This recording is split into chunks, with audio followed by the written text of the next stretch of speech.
Which would you rather find living in your attic? 1,000 roaches? A person? This is truly on God the first would you rather that I've ever had to devote significant thought to. Neither of these answers feel good. Gonna be honest, nothing has f***ed with my head more than learning that the UK only has 3 species of snake. Like, what do you mean 3? 3 species with 12 subspecies? 3 native species but a ton of other non-native ones? 3 species technically, but it's an accident of ancient taxonomy? Nope, just 3. For context, the US state of Virginia alone has 34. Missouri has 2 major cities, and they both look like they are desperately trying to get out of the state. Missouri shares its 2 major cities with neighboring states, cause Missouri loves company. My old man once said to me, "Your thoughts are so random and unconnected. We were just talking about the carnival. How did you get started on wasps?" So, I told him, they're not unconnected. We were talking about going to the carnival, and the carnival is on the same fairgrounds they used to use for the rodeo. And one time at the rodeo, my brother spilled Sprite on himself, and a bee went up his shirt and stung him. And bees die when they sting, but wasps don't. And I was wondering why, so I asked you. And he said, that makes no sense. And for the life of me, I can't understand how anyone thinks of anything if not by this exact process.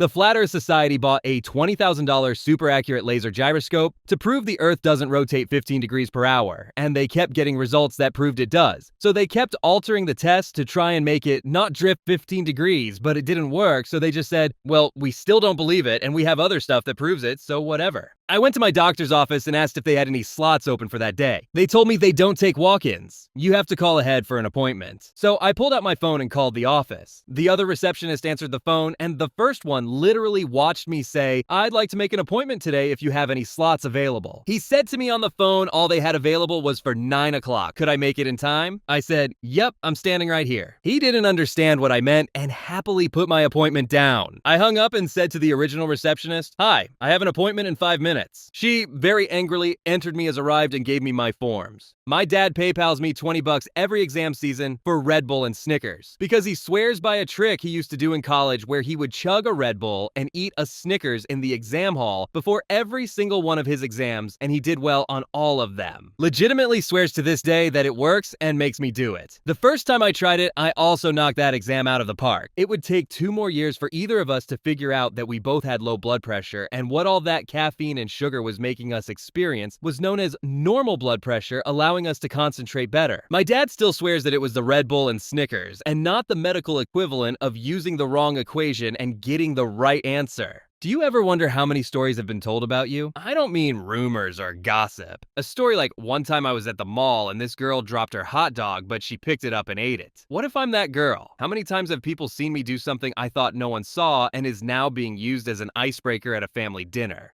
One time I was in this historical park in New York and I was climbing a tree in order to get a good photo, and I fell out just as a family was walking past. 2 years later, I ran into the mom at Stop and Shop and she gasped and said, "Oh my God, tree girl?" And I've never been the same since.